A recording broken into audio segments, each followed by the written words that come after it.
नमस्कार, जोहार। मैं पूनम और आप देख रहे हैं जोहार झारखंड। चलिए जानते हैं आज की 25 महत्वपूर्ण बड़ी खबरों को।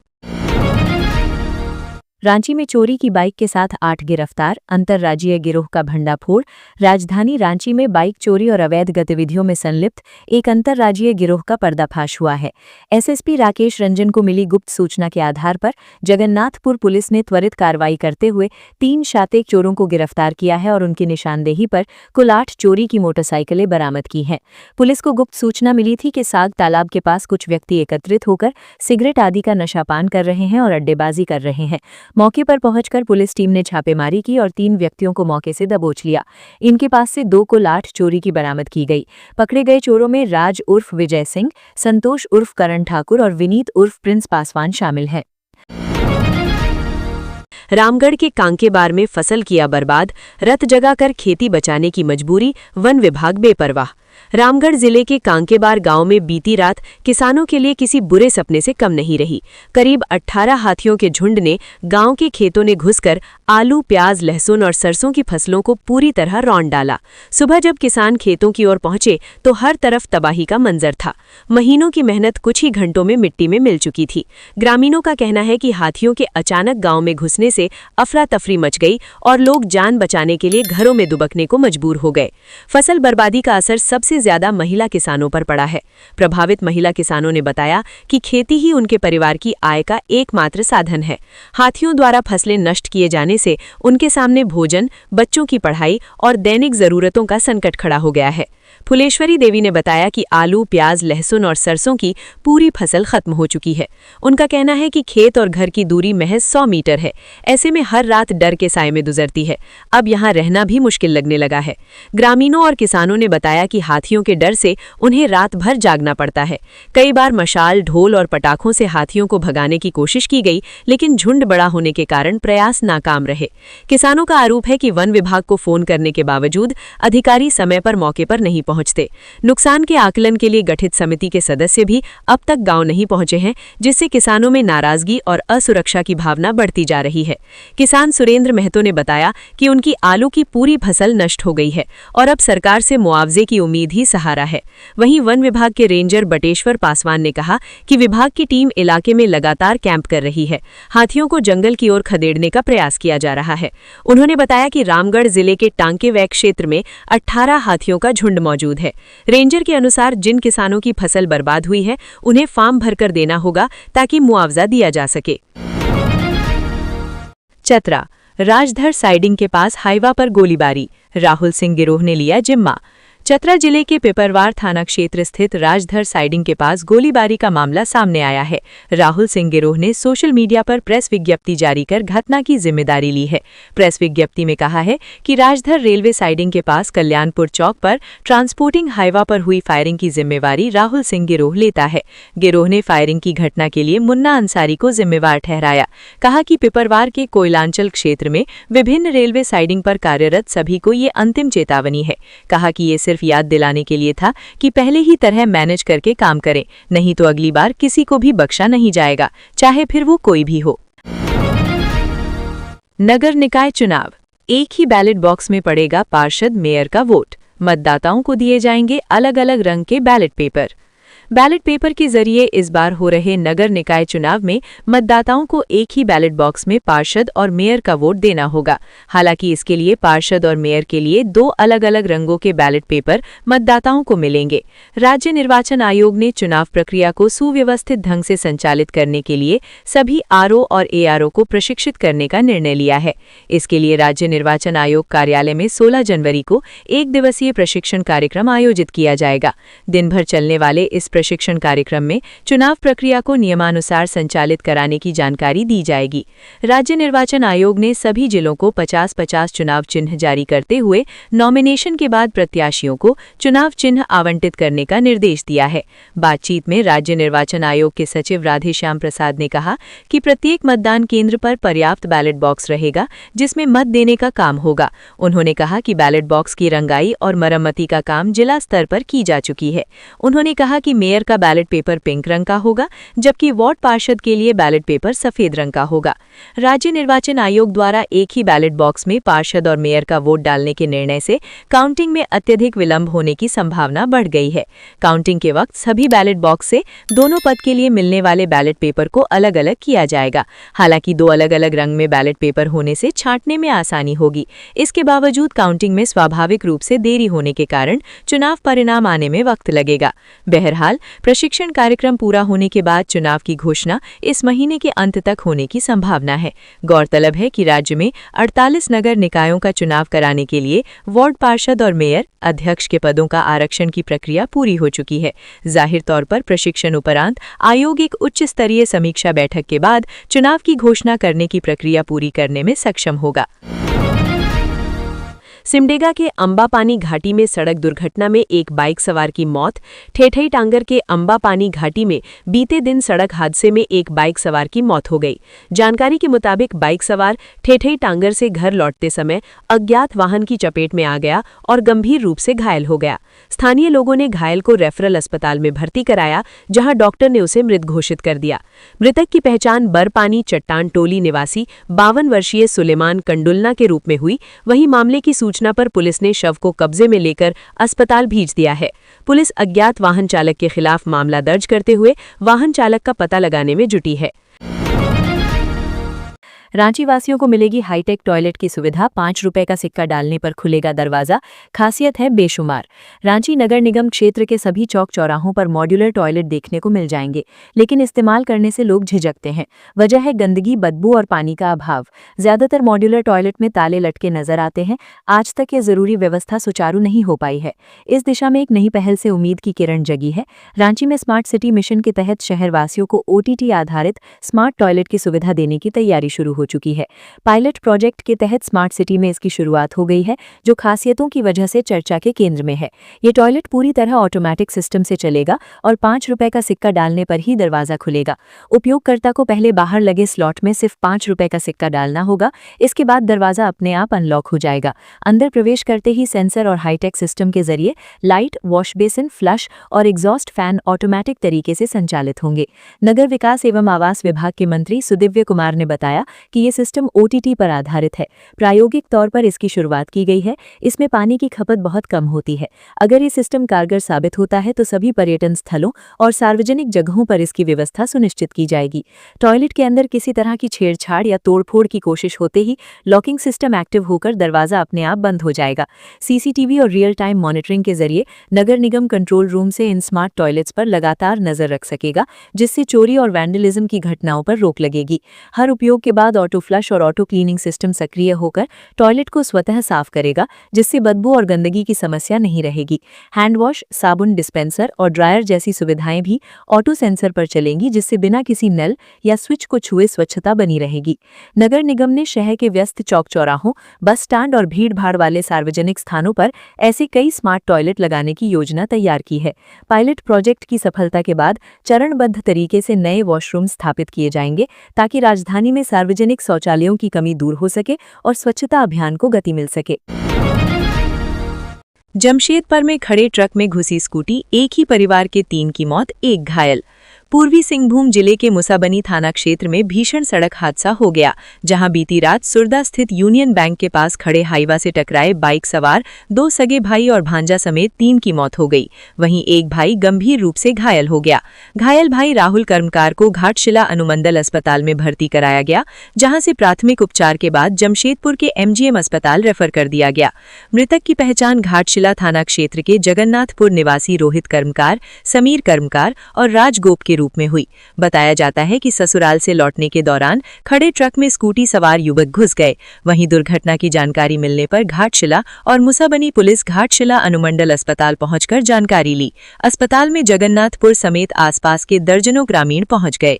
बताया जाता है कि रोहित कर्मकार और राहुल दोनों शादीशुदा थे। दोनों घाटशिला क्षेत्र में मकान में पुट्टी करने का काम करते थे। हजारीबाग में अनुकंपा की नौकरी से मां चला रही थी परिवार, मैदान के गड्ढे ने छीन लिया इकलौता बेटा। हजारीबाग के आरक्षी स्कूल मैदान से सामने आई तस्वीर बेहद दर्दनाक है। जहां बच्चों की हंसी और खेल की गूंज होनी चाहिए थी, वहां आज एक मां का करुण क्रंदन सुनाई दे रहा है। क्रिकेट खेलने गया एक मासूम बच्चा अब कभी भर लौटकर नहीं आएगा। ये घटना उस समय हुई जब अंजू कुमारी रोज की तरह अपनी ड्यूटी पर तैनात थीं। इसी दौरान उन्हें सूचना मिली कि उनके इकलौते बेटे के साथ पुलिस लाइन मैदान में हादसा हो गया है। खबर सुनते ही उनके पैरों तले जमीन खिसक गई। आनन फानन में जब वो घर पहुंची तो पता चला कि बच्चे को सदर अस्पताल ले जाया गया है, लेकिन कुछ ही देर बाद डॉक्टरों ने बच्चे को मृत घोषित कर दिया, जिससे मां की पूरी दुनिया उजड़ गई। जानकारी के अनुसार पुलिस लाइन मैदान के बगल में पुलिस लाइन की बाउंड्री वॉल का निर्माण कार्य चल रहा था। निर्माण पूरा होने के बाद ठेकेदार ने लगभग 10 फीट गहरे गड्ढे को बिना भरे ही छोड़ दिया था। इस गड्ढे में नाली का पानी भर गया था, जिससे उसकी गहराई का अंदाजा लगाना मुश्किल हो गया था। मौके पर ना तो कोई चेतावनी बोर्ड लगाया गया था और न ही कोई सुरक्षा इंतजाम किए गए थे। बताया जा रहा है कि बुधवार शाम अंजू कुमारी का 8 वर्षीय इकलौता बेटा अपने दोस्तों के साथ क्रिकेट खेलने मैदान गया था। खेल के दौरान गेंद पानी से भरे उसी गड्ढे में चली गई। गेंद निकालने के प्रयास में बच्चा गड्ढे में गिर पड़ा और पानी में डूब गया। साथ खेल रहे बच्चों ने जब पास जाकर देखा तो वो डूब चुका था। शोर मचाने पर आसपास के लोग मौके पर पहुंचे। बच्चे को बाहर निकाला गया और तुरंत अस्पताल ले जाया गया, लेकिन तब तक बहुत देर हो चुकी थी। गौरतलब है कि अंजू कुमारी का पहले ही निधन हो चुका है। अनुकंपा के आधार पर मिली नौकरी से वो किसी तरह अपनी 2 बेटियों और इकलौते बेटे का पालन पोषण कर रही थी। आज वही इकलौता बेटा ठेकेदार की लापरवाही की भेंट चढ़ गया। अब सवाल ये है कि क्या इस गंभीर लापरवाही के लिए जिम्मेदार ठेकेदार पर कोई सख्त कार्यवाही होगी या फिर एक मां का दर्द भी फाइलों में दबकर रह जाएगा। 18 हाथियों ने उजाड़ी किसानों की मेहनत। 20 लोगों की जान लेने वाला दंतैल हाथी झारखंड उड़ीसा बॉर्डर में पकड़ा गया। 3 राज्यों की टीम रही शामिल। 20 लोगों की जान लेने वाले दंतैल हाथी को पकड़ लिया गया है। 9 दिनों से लगातार आतंक मचा रहे इस हाथी को उड़ीसा झारखंड सीमा पर स्थित बेनीसागर जंगल में वन विभाग और एक्सपर्ट की संयुक्त टीम ने घेर कर काबू में कर लिया। हाथी को ट्रैंकुलाइज करने की प्रक्रिया देर रात तक चली, जिसमें Orissa wild life team, Gujarat और असम से आए विशेषज्ञों तथा SOS की टीम शामिल रही। शुक्रवार सुबह मजगांव प्रखंड के बेनीसागर गांव में हाथी ने 3 लोगों को कुचलकर मार डाला था। इनमें हरकरा भी शामिल था। इसके साथ ही इस दंतैल हाथी के हमलों में मरने वालों की संख्या बढ़कर 20 हो गई। घटना के बाद हाथी की तलाश और पकड़ के लिए 3 राज्यों की संयुक्त टीम को लगाया गया था। वन विभाग के अनुसार हाथी और टीम के बीच की दूरी एक समय मात्र 100 मीटर रह गई थी। जिस इलाके में हाथी मौजूद था वो उड़ीसा और झारखंड का सीमावर्ती क्षेत्र है। टीम ने मशाल, थर्मल सेंसर ड्रोन और अत्याधुनिक उपकरणों की मदद से जंगल में ऑपरेशन चलाया। पलामू पुलिस की लापरवाही से सरकारी हथियार गायब, सुरक्षा पर सवाल। पुलिस विभाग की कार्यप्रणाली पर एक बार फिर सवाल खड़े हो गए हैं। पुलिस अभिरक्षा में रखे गए सरकारी हथियार के लापता होने का मामला सामने आने से महकमे में हड़कंप मच गया है। ये मामला पलामू जिले के मेदिनीनगर स्थित TOP2 थाना क्षेत्र से जुड़ा है, जहां एक सिपाही का सरकारी हथियार बीती रात से गायब बताया जा रहा है। घटना की जानकारी मिलते ही वरीय अधिकारियों ने मामले को गंभीरता से लेते हुए जांच के आदेश दे दिए हैं। हालांकि अब तक पुलिस प्रशासन की ओर से इस संबंध में कोई आधिकारिक पुष्टि नहीं की गई है। सूत्रों के अनुसार संबंधित सिपाही बैजनाथ यादव किसी निजी कार्य से बाहर गया हुआ था। उसी दौरान उसका सरकारी हथियार लापता हो गया। हथियारों की नियमित जांच के दौरान इस गड़बड़ी का पता चला। फिलहाल ये स्पष्ट नहीं हो सका है कि हथियार कब और किन परिस्थितियों में गायब हुआ। पुलिस अभिरक्षा से हथियार के लापता होने की घटना ने जिले की सुरक्षा व्यवस्था पर गंभीर सवाल खड़े कर दिए हैं। उल्लेखनीय है कि हाल के दिनों में पलामू जिले में आर्म्स एक्ट के तहत कई आरोपियों की गिरफ्तारी कर उन्हें जेल भेजा गया है। ऐसे में इसी बीच पुलिस के ही सरकारी हथियार के गायब होने की सूचना ने विभाग की कार्यप्रणाली को कटघरे में खड़ा कर दिया है। हजारीबाग में हाथी का कहर लगातार दूसरे दिन जारी, शौच के लिए गए ग्रामीण को कुचलकर मारा। शुक्रवार अहले सुबह हजारीबाग जिले के कटकमदा थाना क्षेत्र अंतर्गत नवादा पंचायत के बनहा गांव में हाथी के हमले से एक ग्रामीण की दर्दनाक मौत हो गई। मृतक की पहचान गणेश गोप के रूप में हुई है। बताया जा रहा है कि गणेश गोप सुबह शौच के लिए घर से बाहर निकले थे, तभी अचानक हाथी ने उन पर हमला कर दिया और कुचलकर उनकी जान ले ली। ये घटना कोई अकेली नहीं है। लगातार दूसरे दिन हाथी के हमले से जान जाने का मामला सामने आया है। इससे पहले बीती देर रात हजारीबाग के चुटियारों इलाके में एक दंपत्ति पर हाथी ने हमला कर दिया था। इस हमले में पति की मौके पर ही मौत हो गई, जबकि पत्नी गंभीर रूप से घायल है। घायल महिला का इलाज शेख भिखारी मेडिकल कॉलेज अस्पताल में चल रहा है, जहां उनकी स्थिति अब भी चिंताजनक बताई जा रही है। लगातार हो रही इन घटनाओं से पूरे इलाके में दहशत का माहौल है। घटना की सूचना मिलते ही वन विभाग के रेंजर, स्थानीय मुखिया, जनप्रतिनिधि और सदर विधायक प्रदीप प्रसाद मौके पर पहुंचे। अधिकारियों और जनप्रतिनिधियों ने मृतक के परिजनों को ढांढस बंधाने का प्रयास किया, लेकिन ग्रामीणों में वन विभाग के प्रति गहरा आक्रोश देखने को मिला।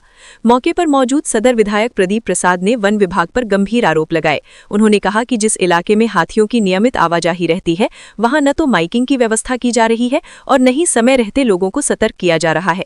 वन विभाग न सिर्फ सुरक्षा व्यवस्था में विफल है, बल्कि लोगों को जागरूक करने में भी पूरी तरह नाकाम साबित हो रहा है। विधायक ने कड़े शब्दों में चेतावनी देते हुए कहा कि यदि भविष्य में ऐसी घटनाओं की पुनरावृत्ति होती है तो वे संबंधित अधिकारियों के टेबल पर जाकर शव रखने से भी पीछे नहीं हटेंगे। उनका कहना था कि आम ग्रामीणों की जान की कीमत पर लापरवाही किसी भी हाल में बर्दाश्त नहीं की जाएगी। वहीं वन विभाग के रेंजर घटनास्थल पर पहुंचकर किसी तरह लोगों को शांत कराने और समझाने में जुटे नजर आए। हालांकि मीडिया के सवालों से वे बचते हुए दिखाई दिए। ग्रामीणों का कहना है कि जब तक हाथियों की निगरानी, माइकिंग और ठोस सुरक्षा व्यवस्था नहीं की जाएगी, तब तक ऐसे हादसे रुकने वाले नहीं हैं। झारखंड में वारदात के तुरंत बाद जिम्मेदारी ले रहे अपराधी, पुलिस कर रही गिरफ्तार। झारखंड के आपराधिक गिरोहों में एक नया और अजीबोगरीब ट्रेंड देखने को मिल रहा है। अपराधी अब किसी घटना को अंजाम देने के तुरंत बाद उसकी जिम्मेदारी सोशल मीडिया पर बयान जारी कर ले रहे हैं। सोशल मीडिया पर जिम्मेदारी लेकर अपराधी लोगों के बीच दहशत और आतंक फैला रहे हैं। वहीं अनजाने में अपराधी पुलिस की जांच को आसान बना रहे हैं। वारदात के तुरंत बाद सोशल मीडिया पर जिम्मेदारी लेने से पुलिस को शामिल अपराधियों और गिरोहों तक पहुंचने में तेजी से सफलता मिल रही है, जिसके कारण कई अपराधी गिरफ्तार भी हो चुके हैं। झारखंड में अपराधियों ने सोशल मीडिया के जरिए दहशत और आतंक फैलाने का सबसे बड़ा हथियार बना लिया है। इसकी शुरुआत अमन साहब ने की थी, जो हथियारों के साथ तस्वीरें फेसबुक पर पोस्ट करता था और घटनाओं की जिम्मेदारी लेकर अपना आपराधिक साम्राज्य बनाया था। अब प्रिंस खान, राहुल दुबे और राहुल सिंह जैसे अपराधी भी इसी रास्ते पर चल रहे हैं। ये गिरोह फेसबुक पर अत्याधुनिक हथियारों के साथ तस्वीरें पोस्ट करते हैं और घटनाओं की जिम्मेदारी लेकर न सिर्फ अपना दबदबा दिखाने की कोशिश कर रहे हैं, बल्कि राज्य भर में दहशत फैलाने का काम कर रहे हैं। सोशल मीडिया पर अपराधियों का वारदात के बाद कबूलनामा पुलिस के लिए दोहरी स्थिति पैदा कर रहा है। एक ओर तुरंत जिम्मेदारी लेने से जांच की दिशा निश्चित हो जाती है और अपराधियों तक पहुंचना आसान हो जाता है, जिससे अपराधियों की गिरफ्तारी में तेजी आ रही है। वहीं दूसरी ओर सोशल मीडिया पर सरेआम हथियारों का प्रदर्शन और अपराध का दावा करना राज्य में कानून व्यवस्था और आम लोगों के बीच सुरक्षा की भावना के लिए एक बड़ी चुनौती बन गया है, जिस पर पुलिस और प्रशासन को लगाम लगाने की जरूरत है। आईएएस विनय चौबे के साले का नया व्यापारिक संबंध उजागर हुआ है। आईएएस विनय चौबे के सिलसिले में जारी जांच के दौरान उनके साले का नया व्यापारिक संबंध उजागर हुआ है। जांच के दौरान सरदार सुरेंद्र सिंह और शिपिश त्रिवेदी के बीच करीबी लेन देन का मामला पकड़ में आया है। ये नया संबंध मुकुंद अपार्टमेंट की खरीद बिक्री से संबंधित लोगों की जांच में पाया गया है। चौबे के पारिवारिक सदस्यों व करीबी रिश्तेदारों द्वारा संपत्ति खरीद की जांच में मुकुंद अपार्टमेंट स्थित एक फ्लैट शिपिश त्रिवेदी की पत्नी प्रियंका त्रिवेदी ने खरीदी है। इस फ्लैट का मालिकाना हक ज्योतिष एन के बेरा के पास था। बेरा ने फ्लैट बेचने के लिए सरदार सुरेंद्र सिंह को पावर ऑफ अटॉर्नी दिया था। नियमानुसार फ्लैट की बिक्री का पैसा ज्योतिष एन के बेरा के खाते में होना चाहिए था, लेकिन पैसा सरदार सुरेंद्र सिंह के खाते में ट्रांसफर किया गया था। मुकुंद अपार्टमेंट का पैसा ज्योतिष के खाते के बदले सरदार सुरेंद्र सिंह के खाते में ट्रांसफर होने के कारणों की जांच के लिए बेरा से पूछताछ हुई। बेरा से हुई पूछताछ के बाद जांच एजेंसी ने सरदार सुरेंद्र सिंह की तलाश की। सुरेंद्र सिंह का वर्तमान पता दिल्ली है। सुरेंद्र सिंह को रांची बुलाकर पूछताछ के दौरान शिपिश त्रिवेदी और प्रियंका त्रिवेदी की संपत्ति गुड़गांव स्थित अनंतराज स्टेट में भी होने की जानकारी मिली। जांच में इस बात की जानकारी मिली कि सरदार सुरेंद्र सिंह ने अनंतराज स्टेट में 2 कमरे का एक फ्लैट बुक किया था। शिपिश त्रिवेदी ने भी अनंतराज स्टेट में 3 कमरे का एक फ्लैट बुक किया था। बाद में सरदार सुरेंद्र सिंह ने अपना फ्लैट अनंतराज स्टेट को सरेंडर कर दिया। सुरेंद्र के बाद शिपिश त्रिवेदी ने सरदार सुरेंद्र सिंह के खाते में पैसा ट्रांसफर किया। जांच के दौरान इस लेन देन का संतोषजनक जवाब नहीं मिल रहा है। झारखंड में पारा गिरते ही बढ़ी ठिठुरन, खूंटी सबसे ठंडा, रांची में भी सर्दी का सितम। झारखंड में ठंड ने एक बार फिर तीखा तेवर दिखाया है। सुबह के समय कोहरा और धुंध के साथ चल रही सर्द हवाओं ने जनजीवन को प्रभावित कर दिया है। भारतीय मौसम विज्ञान विभाग के अनुसार राज्य में कई स्थानों पर शीतल लहर जैसी स्थिति बनी हुई है, जिसके कारण न्यूनतम तापमान सामान्य से काफी नीचे दर्ज किया गया। सबसे अधिक ठंड खूंटी में महसूस की गई, जहां न्यूनतम तापमान गिरकर मात्र 1.5 डिग्री सेल्सियस दर्ज किया गया, जबकि डाल्टनगंज में न्यूनतम तापमान 3.5 डिग्री, बोकारो थर्मल में 6 डिग्री, चाईबासा में 6 डिग्री और जमशेदपुर में 8 डिग्री सेल्सियस रिकॉर्ड किया गया। वहीं राजधानी रांची में भी ठंड का असर साफ दिखा, जहां न्यूनतम तापमान 6 डिग्री सेल्सियस तक पहुंच गया। मौसम विभाग ने चेतावनी दी है कि राज्य के केंद्रीय भागों में सुबह के समय शीतल लहर की स्थिति बन सकती है। अगले कुछ दिनों तक सुबह में हल्के से मध्यम कोहरा या धुंध छाए रहने की संभावना है। हालांकि मौसम शुष्क रहेगा, लेकिन ठंड से फिलहाल राहत मिलने के आसार कम है। विभाग के अनुसार अगले 2 दिनों में न्यूनतम तापमान में 2 से 3 डिग्री की हल्की बढ़ोतरी हो सकती है। इसके बाद फिर गिरावट देखी जा सकती है। रांची और इसके आसपास के इलाकों में सुबह के समय हल्का कोहरा या धुंध छाए रहने की संभावना है। दिन में आसमान आंशिक रूप से साफ रहेगा। अधिकतम तापमान 21 से 23 डिग्री और न्यूनतम तापमान 6 से 8 डिग्री सेल्सियस के बीच बने रहने का अनुमान है। रामगढ़ डीसी ने कहा, नगर निकाय चुनाव से संबंधित कार्यों को समय पर पूरा करें। रामगढ़ जिला प्रशासन नगर निकाय पालिका चुनाव की तैयारी में जुट गया है। इसी क्रम में डीसी सै ज़कीर अहमद मुमताज ने शनिवार को समाहरणालय सभागार में विभिन्न विभागों के अधिकारियों के साथ बैठक की। कहा कि निकाय चुनाव स्वतंत्र, निष्पक्ष व शांतिपूर्ण संपन्न कराने के लिए सभी अधिकारियों व कर्मियों को अपने दायित्वों का निर्वहन पूरी गंभीरता, सजगता व जिम्मेदारी के साथ करना होगा। उन्होंने चुनाव से संबंधित कार्यों को समयबद्ध व प्रभावी ढंग से पूर्ण करने के लिए जरूरी दिशा निर्देश दिए। उन्होंने सभी बीडीओ, सीओ व थाना प्रभारियों को निर्देश दिया कि अपने अपने क्षेत्र में स्थित मतदान केंद्रों का संयुक्त रूप से निरीक्षण करें। मतदान केंद्रों पर पानी, बिजली, शौचालय, रैंप सहित अन्य जरूरी सुविधाओं की स्थिति से संबंधित रिपोर्ट जिला कार्यालय को उपलब्ध कराएं। साथ ही रूट चार्ट से संबंधित रिपोर्ट भी समय पर उपलब्ध कराने का निर्देश दिया। उप निर्वाचन पदाधिकारी रविंद्र कुमार गुप्ता ने एफएसटी, वीएसटी व एसएसटी टीमों के गठन और उनके कार्यों को लेकर अधिकारियों को स्थल निरीक्षण कर रिपोर्ट उपलब्ध कराने को कहा। डीसी ने कहा कि सभी कोषांगों को चुनाव संबंधी मार्गदर्शिका उपलब्ध कराई जा रही है। सभी कोषांगों के अधिकारी मार्गदर्शिका का गहन अध्ययन कर उसके अनुरूप कार्यों को संपन्न करें। किसी प्रकार की शंका होने पर अपने वरीय अधिकारियों से तुरंत संपर्क कर उसका समाधान करें। बैठक में डीडीसी, अपर समाहर्ता सहित सभी कोषांगों के पदाधिकारी समेत अन्य अधिकारी मौजूद थे। मंत्री इरफान अंसारी ने जमशेदपुर में राशन डीलरों को बांटी ई-पोस मशीनें। बोले, अब लाभुकों को आसानी से मिलेगा ration. Birsa Munda town hall Sidhgora में आयोजित जिला स्तरीय ई-पोस मशीन वितरण कार्यक्रम में राज्य के खाद्य सार्वजनिक वितरण एवं उपभोक्ता मामला विभाग के मंत्री डॉक्टर इरफान अंसारी मुख्य अतिथि के रूप में शामिल हुए। इस अवसर पर उन्होंने 20 जन वितरण प्रणाली संचालकों के बीच सांकेतिक रूप से ई-पोस मशीन वितरित किया। कार्यक्रम में जिला परिषद अध्यक्ष, जिला परिषद उपाध्यक्ष, उप विकास आयुक्त, विशिष्ट अनुभाजन पदाधिकारी, जिला आपूर्ति पदाधिकारी, बीडीओ, एमओ, प्रखंड आपूर्ति पदाधिकारी व अन्य संबंधित शामिल हुए। गौरतलब है कि सभी जन वितरण प्रणाली संचालकों को 4G ई-पोस मशीन राज्य सरकार द्वारा उपलब्ध कराया जा रहा है, ताकि राशन वितरण कार्य में तकनीक का उपयोग कर और सुगमता लाई जा सके। पूर्वी सिंहभूम जिले अंतर्गत कुल 1242 जन वितरण प्रणाली विक्रेता कार्यरत हैं, जिसमें अनुभाजन क्षेत्रांतर्गत 427 एवं प्रखंड क्षेत्रांतर्गत 815 जन वितरण प्रणाली विक्रेता शामिल हैं। मंत्री ने अपने संबोधन में कहा कि नई मशीन से लाभुकों के साथ साथ जन वितरण प्रणाली विक्रेताओं के समय की बचत होगी। अब अधिक सुगमता से लाभुक अपना खाद्यान्न प्राप्त कर सकेंगे। वहीं जन वितरण प्रणाली विक्रेताओं को भी तकनीकी समस्याओं का सामना नहीं करना पड़ेगा।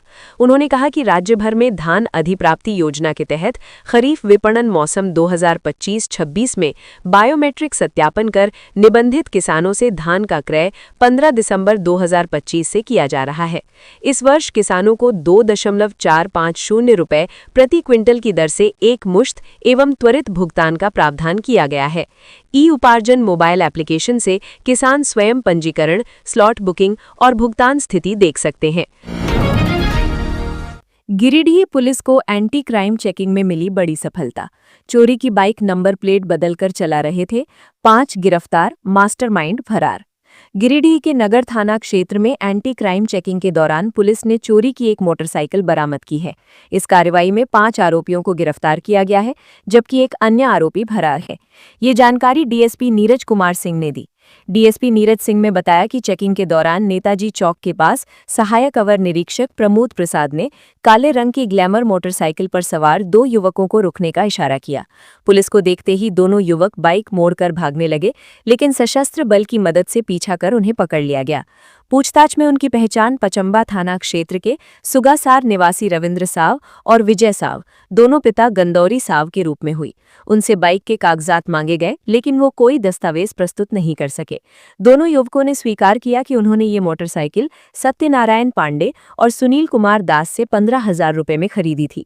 उनकी निशानदेही पर पुलिस ने अलकापुरी से सत्यनारायण पांडे और सुनील कुमार दास को भी गिरफ्तार कर लिया। दोनों ने पुलिस को बताया कि उन्होंने ये चोरी की मोटरसाइकिल मोहम्मद ताज हसन और मोहम्मद सदाव उर्फ मिट्ठू से खरीदी थी। इन दोनों ने ही उन्हें बाइक का नंबर बदलकर चलाने की सलाह दी थी। पलामू में शराब के नशे में हथियार गुम करने वाले जवान को एसपी ने किया सस्पेंड। शराब के नशे में धुत होकर सरकारी पिस्टल गुम करने के मामले में पलामू पुलिस अधीक्षक रीश्मा रमेशन ने कार्रवाई की है। एसपी ने टाइगर मोबाइल के जवान बैजनाथ प्रसाद यादव को तत्काल प्रभाव से निलंबित कर दिया है। पलामू एसपी रीश्मा रमेशन ने कहा कि ये मामला किसी प्रशासनिक विफलता का नहीं, बल्कि एक जवान की व्यक्तिगत लापरवाही का है। इस लापरवाही को गंभीरता से लेते हुए उसे निलंबित कर दिया गया है। उन्होंने कहा कि पलामू पुलिस आम जनता की सुरक्षा के लिए पूरी तरह प्रतिबद्ध है और किसी भी स्तर पर अनुशासनहीनता बर्दाश्त नहीं की जाएगी। एसपी ने यह भी स्पष्ट किया कि हथियार का किसी भी आपराधिक घटना में उपयोग नहीं हुआ है और समय रहते उसे सुरक्षित बरामद कर लिया गया है।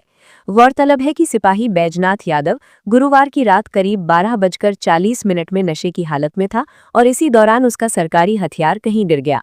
टीओपी 2 थाना प्रभारी राकेश कुमार सिंह को जानकारी मिली तो उन्होंने तत्काल खोज अभियान चलाया और नगर निगम की एक दुकान के पास से सरकारी पिस्टल सुरक्षित बरामद कर ली गई।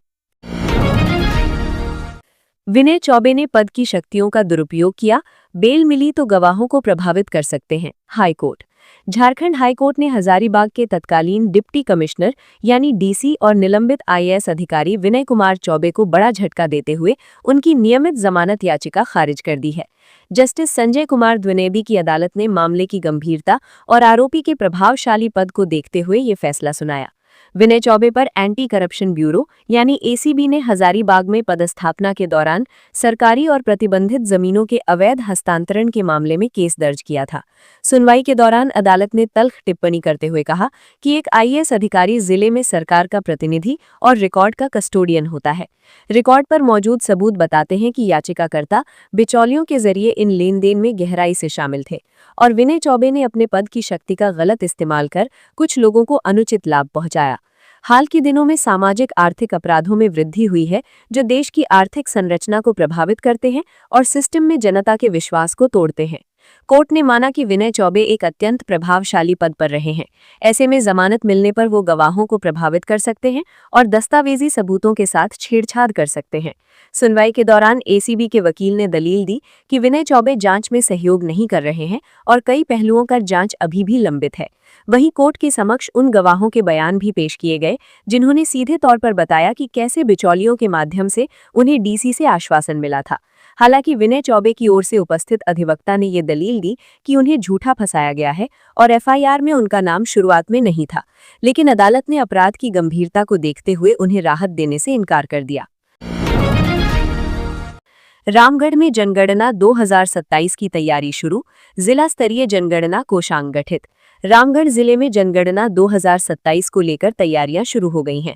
जनगणना के पहले चरण की प्रक्रिया अप्रैल से सितंबर 2026 के बीच पूरी की जाएगी। इस चरण में हाउस लिस्टिंग यानी मकानों की सूची तैयार करना और आवास जनगणना का कार्य किया जाएगा, जिसे प्रशासनिक सुविधा के अनुसार 30 दिनों की अवधि में संपन्न कराया जाएगा। रामगढ़ डीसी फैज अहमद मुमताज ने जनगणना कार्य के सुचारू संचालन के लिए जिला स्तरीय जनगणना कोषांग का गठन किया है। अपर समाहर्ता कुमारी गीतांजलि को नोडल पदाधिकारी सह जिला जनगणना पदाधिकारी नियुक्त किया गया है। जिला जनगणना कोषांग में कुल 23 पदाधिकारियों को शामिल किया गया है। जिला सांख्यिकी पदाधिकारी दीप्ति प्रियंका कुजूर को अपर जिला जनगणना पदाधिकारी सह जिला जनगणना कोषांग पदाधिकारी बनाया गया है, जबकि जिला योजना पदाधिकारी संतोष भगत को प्रभारी पदाधिकारी की जिम्मेदारी सौंपी गई है। तकनीकी कार्यों के संचालन के लिए एक अलग तकनीकी सेल का भी गठन किया गया है। इसमें जिला सूचना एवं विज्ञान पदाधिकारी बीरेंद्र प्रसाद, अपर जिला सूचना एवं विज्ञान पदाधिकारी मनीष चाहर, ई डिस्ट्रिक्ट मैनेजर राजदीप कुमार राम और कंप्यूटर ऑपरेटर चंचल कुमारी को जिम्मेदारी दी गई है। वहीं फील्ड ट्रेनरों को प्रशिक्षित करने के लिए मनीष चाहर और बिनेश्वर महतो को मास्टर ट्रेनर के रूप में प्रतिनियुक्त किया गया है। जिला प्रशासन का कहना है कि सभी तैयारियां समय पर पूरी कर जनगणना प्रक्रिया को सुचारू और पारदर्शी ढंग से संपन्न कराया जाएगा। हजारीबाग में ड्रोन से रखी जा रही अफीम की खेती पर नजर, 50 एकड़ में लगी फसल नष्ट। नशा समाज को खोखला कर देता है। इसके बावजूद कई ऐसे लोग हैं जो इस गोरख धंधा में लगे हुए हैं। अभी का मौसम अफीम की खेती के लिए सही माना जाता है। इसे देखते हुए नशे के सौदागर ग्रामीणों से अफीम की खेती करवाते हैं। हजारीबाग पुलिस ने ऐसे व्यापारियों के खिलाफ बड़ा अभियान चलाया है। महत्वपूर्ण बात यह है कि इसमें पुलिस गुप्तचर के साथ साथ तकनीक का भी सहारा ले रही है। दरअसल जिले में ड्रोन के जरिए सुदूरवर्ती ग्रामीण क्षेत्रों का मॉनिटरिंग की जा रही है। जैसे ही पुलिस को जानकारी मिलती है कि कहीं अफीम की खेती हो रही है तो अभियान चलाया जाता है। ऐसे ही एक बड़ा अभियान हजारीबाग एसपी अंजनी अंजन के नेतृत्व में चलाया गया। चौपारण के दैहर पंचायत के मोहनिया और दूरागढ़ में अफीम की खेती के बारे में पुलिस को तकनीक के जरिए जानकारी प्राप्त हुई, जहां लगभग 50 एकड़ भूमि पर अफीम की खेती की जा रही थी। जिसके बाद दल बल के साथ वन विभाग और पुलिस मौके पर पहुंची और संयुक्त कार्रवाई में लगभग 50 एकड़ में लगी अफीम की खेती नष्ट किया गया। हजारीबाग एसपी अंजनी अंजन ने बताया कि अफीम की खेती के खिलाफ संयुक्त कार्रवाई की गई, जिसमें लगभग 50 एकड़ में फैली अफीम की फसल को नष्ट कर दिया गया। इस दौरान उन्होंने स्पष्ट किया कि जो भी व्यक्ति नशे के कारोबार में संलिप्त रहेंगे उसके खिलाफ कार्रवाई की जाएगी। उन्होंने लोगों से अपील की है कि कोई भी व्यक्ति अगर बहला फुसलाकर अफीम की खेती के लिए प्रोत्साहित करवाता है तो इसकी जानकारी तुरंत विभाग को दे। विभाग जानकारी देने वालों का नाम गोपनीय रखते हुए कार्रवाई करेगा। साथ ही अगर कहीं अफीम की खेती की जानकारी मिलती है तो इसकी सूचना व्यक्तिगत रूप से एसपी को दें। हजारीबाग एसपी ने ग्रामीणों से कहा कि अब वे वैकल्पिक खेती की ओर आगे बढ़ें। किसान वैकल्पिक खेती के जरिए आर्थिक रूप से संपन्न हो रहे हैं। बता दें कि हजारीबाग का सीमावर्ती क्षेत्र अफीम की खेती के लिए पूरे राज्य भर में चर्चित है। अफीम की खेती नष्ट करने के लिए वन विभाग और जिला पुलिस तकनीक का सहारा ले रही है। सीसीएल में कौन है जयचंद? वर्कशॉप पर हमला और कोयला चोरी की घटना के बाद संयुक्त अभियान शुरू, हो रहे चौंकाने वाले खुलासे। सीसीएल गिरिडीह कोलियरी के वर्कशॉप पर हमला और कोयला चोरी की घटनाओं को देखते हुए सीसीएल प्रबंधन और प्रशासन ने संयुक्त अभियान शुरू किया है। अभियान के तहत अपराधियों को चिन्हित करने का काम किया जा रहा है। साथ ही अपराधियों के साथ सुरक्षा गार्ड, होमगार्ड या सीसीएल कर्मियों की भूमिका की भी जांच की जा रही है। जानकारी के अनुसार सीसीएल प्रबंधन और पुलिस के निशाने पर अभी 1.5 दर्जन लोग हैं। इन 1.5 दर्जन लोगों की हर गतिविधि पर नजर रखी जा रही है। इनमें कुछ सुरक्षाकर्मी, कुछ सीसीएल कर्मी के साथ होमगार्ड के जवान और आउटसोर्स के भी कुछ कर्मी शामिल हैं। ऐसे में कह सकते हैं कि कोयला चोर और अपराधियों के खिलाफ अभियान की शुरुआत घर के भेदियों से की जा रही है। दरअसल पिछले दिनों सीसीएल के वर्कशॉप पर अपराधियों ने धावा बोला था। यहां कथित तौर पर 3 गार्ड को बंधक बनाते हुए 25,000 के सामान के साथ डीवीआर पर भी अपराधियों ने हाथ साफ किया था। ड्यूटी पर मौजूद गार्डों ने पुलिस को बताया था कि अपराधी 2 दर्जन से अधिक की संख्या में थे। घटना के बाद एसपी डॉक्टर बिमल कुमार ने एसडीपीओ सदर जीत वाहन ओरांव के अलावा इंस्पेक्टर सह मुफस्सिल थाना प्रभारी श्याम किशोर महतो को मामले की गंभीरता से जांच करने का निर्देश दिया था। पुलिस ने जब जांच की तो गार्डों के बयान और मौका वारदात में काफी कुछ असमानता पाई गई। हालांकि ये साफ हुआ कि कुछ सामानों पर हाथ साफ किया गया और डीवीआर को गायब कर दिया गया। जांच में ये भी बात सामने आई कि दिसंबर 2025 के अंत और 2026 की शुरुआत में वर्कशॉप में चोरी हुई थी। इस चोरी के दौरान नकाबपोश अपराधी वर्कशॉप के अंदर दाखिल हुए थे। इन नकाबपोश अपराधियों में से एक का नकाब खुल गया था, जो वर्कशॉप के सीसीटीवी कैमरे में कैद हो गया था। वर्कशॉप में सीसीटीवी फुटेज खंगालने के दरमियान ये बात सामने आई। अब जब इस फुटेज की मांग सीसीएल सुरक्षा विभाग ने की तो उसके बाद ही अपराधी फिर से वर्कशॉप के अंदर आए और डीवीआर खोलकर ले गए। ऐसे में पुलिस इस मामले को लेकर गंभीर है। दूसरी तरफ शनिवार की सुबह मुफस्सिल थाने के इंस्पेक्टर श्याम किशोर महतो के नेतृत्व में छापेमारी अभियान चलाया गया। इस अभियान में अवर निरीक्षक संजय कुमार, सहायक अवर निरीक्षक राधेश्याम झा, आदित्य समेत कई कर्मी मौजूद थे। पुलिस की टीम कबरीबाद चिल्गा के अलावा ओपन कास्ट भी पहुंची। इस दौरान कोयला ढोने में प्रयुक्त बाइक स्कूटर का पहिया काटा गया। वहीं मौके से भारी मात्रा में कोयला बरामद किया गया। तो ये थी आज की झारखंड के महत्वपूर्ण बड़ी खबरें। अगर आप इसी तरह झारखंड के हर छोटी से बड़ी खबर की जानकारी पाना चाहते हैं तो आप हमारे चैनल को सब्सक्राइब करके रखें। तो हमें दीजिए इजाजत, फिर मिलते हैं अगली न्यूज़ में। धन्यवाद।